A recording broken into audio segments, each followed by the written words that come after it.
Rudolph the Red-Nosed Reindeer. Now, if you take a look at this book, you'll see it's a pretty old book. This is the original story with some of the older pictures. You might not recognize these, so something new maybe. Rudolph the Red-Nosed Reindeer by Barbara Shook Hazen, adapted from the story by Robert May. So that means she took a story that someone else wrote and she changed it a little bit. Illustrated by Richard Scarry. I love the pictures in this book. Once there was a reindeer named Rudolph who lived at the North Pole in Toyland.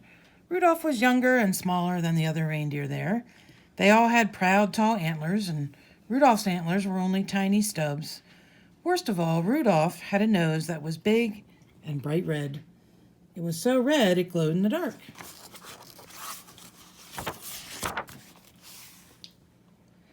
Poor Rudolph, he wanted to be like the other reindeer in Toyland. Oh, to have a small brown nose instead of a big, bright red one. The other reindeer made fun of Rudolph and called him names. Rudolph the red-nosed reindeer they teased over and over again until tears glistened on Rudolph's large red nose. Sometimes the other reindeer made a circle around Rudolph and sang, red nose, a funny sight, big as an apple and twice as bright." They kicked up snowballs with their tiny hooves and covered Rudolph with a blanket of white fluffy snow. Okay, so that was not nice at all.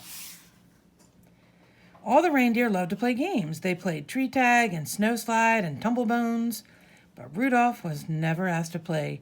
He stood behind a pine tree and watched. He was very lonely. Rudolph couldn't even play hide and seek with the rabbits. His glowing red nose gave him away every time.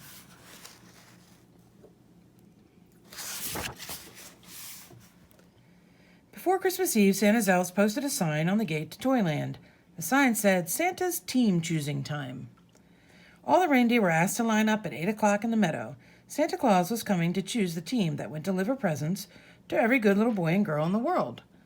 The reindeer fairly danced with excitement when they heard the news. They pranced and tossed their antlers and pawed the snowy ground with their hooves. Each reindeer hoped that he would be chosen to guide Santa's sleigh. It was the greatest honor a reindeer could ever have. Rudolph sighed.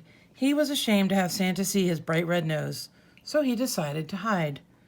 At 8 o'clock, when all the other reindeer had gone to the meadow, Rudolph hid behind a holly hedge. His bright red nose blended in with the bright red berries, and the thick growth of leaves concealed the rest of him. Concealed is like hid. No one would find him there. In the meadow, all the reindeer in Toyland except Rudolph stood in a line while Santa inspected them. Santa chose carefully. Only the fastest, the strongest, and the best reindeer would do. "I think Dasher will be fine. He's the biggest reindeer," said Santa. Dasher, wrote his elf assistant in a big book. There's his writing right there. "And Dancer's the strongest," said Santa, pulling his beard. "Dancer," wrote the elf.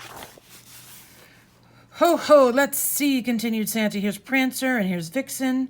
They make the smoothest landings on rooftops." "Comet is the fastest and Cupid is the most sure-footed," said Santa. "I picked them." "Last," said Santa, "I choose Donner and Blitzen. They're best at twisting over treetops and skimming over telephone poles." The reindeer and Santa's team were very happy. They rubbed noses, they danced and clinked their antlers together. Even the reindeer who weren't chosen were given good jobs. One was to try out electric trains, and another was to cuddle the Christmas kittens. The only reindeer without a job was Rudolph. He wanted to help, but he knew he would be laughed at, so he stayed hidden behind the holly hedge. At last it was Christmas Eve. Santa's elves were busy packing the sleigh. "I don't care if they do make fun of me," said Rudolph suddenly. "I want to help too." And he dashed from his hiding place behind the hedge and went to find Santa. "There must be something I can do to help," he decided. The night was bitter cold, and a terrible fog covered all the earth. Santa's elves kept bumping into each other as they hitched up the team. They could hardly see as they put on each bright red harness and tied each jingle bell. To make matters worse, Dasher and Dancer were fighting over who was to be the lead reindeer. "I was chosen first," said Dasher, stomping angrily. "But you always trip over the moon," said Dancer, kicking a falling star. Even Santa was cross. "We'll never get there if you two don't stop quarreling," he said. "And where is my Christmas list? Dash it all, I can't see a thing in this fog." Just then a soft red glow lit up the snow. "Thank goodness," said Santa, suddenly jolly again. "I've found my list. Ho, ho, I must have tucked it in my belt." "Who brought this fine lantern?" asked Santa. "I must take it with me. Why, I can see perfectly now." "It's not a lantern," said Rudolph, trembling. "The light comes from my nose." "Rudolph the red-nosed reindeer," said Santa. "I'm certainly glad to see you. Your light will guide my sleigh tonight.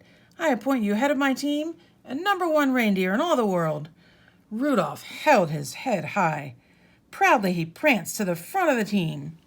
All the other reindeer bowed. Donner and Dancer helped Rudolph put on his harness, and Cupid gave him a beautiful sprig of holly berries. Then, down, down, through the clouds and over the sleeping houses, Santa and his team flew on that foggy Christmas Eve, and leading the whole procession was Rudolph, the red-nosed reindeer. So if you see a soft glow in the sky on Christmas Eve, you can be sure that Rudolph, the most famous reindeer of all, is very near.